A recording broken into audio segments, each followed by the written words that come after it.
Pada video ini saya akan mengajarkan caranya bagaimana Anda dapat melatih untuk mengontrol emosi Anda dengan cara latihan memanipulasi nafas dan gerakan Anda. Sebelum melanjutkan, jangan lupa cek kolom deskripsi dan tonton video-video lain dari channel ini. Linknya saya berikan di kolom deskripsi. Saat kita dalam kondisi emosi yang negatif seperti marah, takut, atau sedih, kebanyakan dari kita akan sulit sekali mengontrolnya. Pikiran kita akan terus ditarik pada kondisi emosi yang tidak enak ini. Jika kondisi ini terus-menerus dan berlarut-larut mengambil alih pikiran kita, maka hal ini akan menimbulkan sakit penyakit, baik di tubuh atau pada kondisi mental kita. Jika emosi yang kita rasakan dalam keseharian kita didominasi oleh kondisi emosi yang negatif, maka kehidupan kita akan banyak dipenuhi oleh masalah, kesulitan, dan sakit penyakit. Tidak hanya pada diri kita, tetapi juga berdampak negatif pada orang-orang di sekitar kita. Maka penting sekali untuk senantiasa dapat melatih diri kita untuk dapat memahami bagaimana cara untuk mengontrol emosi yang negatif ini, dan bukan diri kita yang dikontrol olehnya. Emosi negatif ini seringkali hadir karena faktor eksternal yang berada di luar kontrol kita.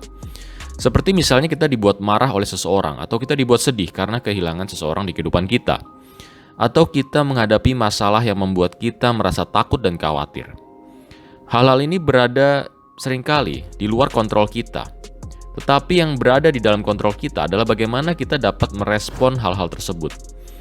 Emosi kita akan timbul secara instan dan tidak terduga, serta sulit sekali untuk dikontrol.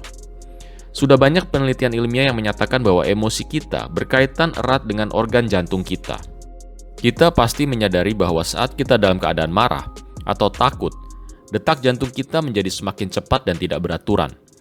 Begitu pula sebaliknya di saat kita dalam kondisi tenang dan nyaman, jantung kita berdetak lebih pelan dan dengan ritme yang lebih stabil. Kita juga pasti pernah merasakan bagaimana di saat kita merasa takut atau sedih, kita merasakan perasaan yang berat dan seperti tertusuk di jantung kita. Dari sini jelas jantung dan emosi sangat berhubungan erat.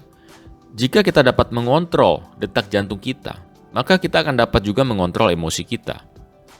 Detak jantung kita secara umum dipengaruhi oleh pikiran atau tingkat stres kita, kemudian oleh cara kita bernafas, dan oleh gerakan tubuh kita.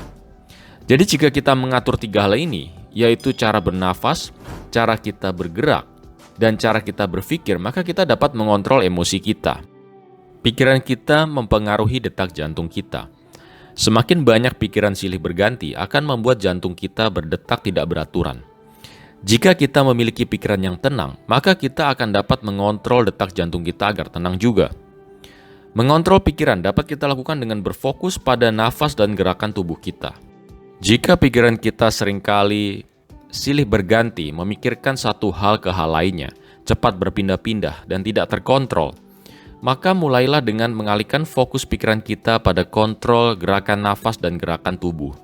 Dengan seringnya kita melatih mengalihkan fokus ini, maka pikiran kita akan lebih mudah untuk kita kontrol, agar dapat berkonsentrasi dan berfokus pada pikiran-pikiran yang lebih baik, dan tidak memiliki pikiran yang selalu berpindah-pindah dan meloncat-loncat. Intinya adalah dengan mengontrol nafas dan gerakan kita, maka kita akan dapat mengontrol pikiran kita. Brainstem atau batang otak adalah bagian dari otak yang mengontrol atau meregulasi pernafasan, tekanan darah, detak jantung, keseimbangan tubuh, gerakan tubuh, dan gerakan refleks. Jadi detak jantung, pernafasan, dan gerakan tubuh kita diregulasi oleh bagian otak yang sama, yaitu bagian batang otak atau brainstem. Maka dari itu, dengan mengontrol pernafasan dan gerakan kita, maka kita akan dapat juga mengontrol detak jantung kita. Latihlah pikiran Anda untuk berfokus pada nafas Anda dan buatlah nafas Anda menjadi perlahan dan selembut mungkin saat ingin mengontrol emosi Anda. Bergeraklah dengan lebih perlahan dan terkontrol. Hal ini akan membantu juga untuk Anda dapat melambatkan nafas Anda. Gerakan dan nafas adalah saling berkaitan erat. Tidak akan mungkin Anda dapat melambatkan nafas Anda jika gerakan tubuh Anda terburu-buru dan suka menyentak atau tidak terkontrol.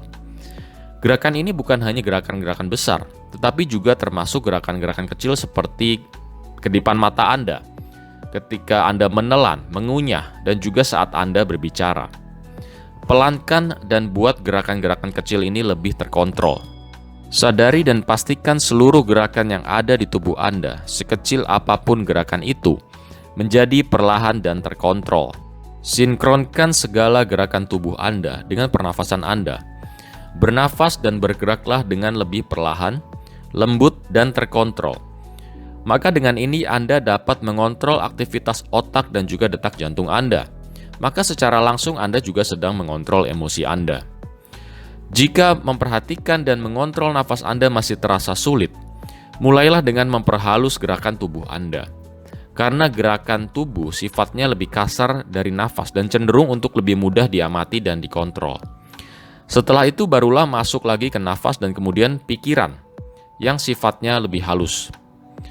Lakukan latihan ini setiap kali kita menyadari kita dalam keadaan marah, tegang, atau panik. Latih untuk mengontrol nafas Anda. Lakukan secara rutin dan konsisten sepanjang hari di saat Anda mengalami lonjakan-lonjakan emosi seperti ini. Semakin sering Anda melatihnya, akan semakin mudah untuk Anda dapat mengontrol emosi Anda dan bukan emosi Anda yang mengontrol diri Anda. Terima kasih sudah menonton video ini, semoga bermanfaat dan sampai jumpa di video selanjutnya.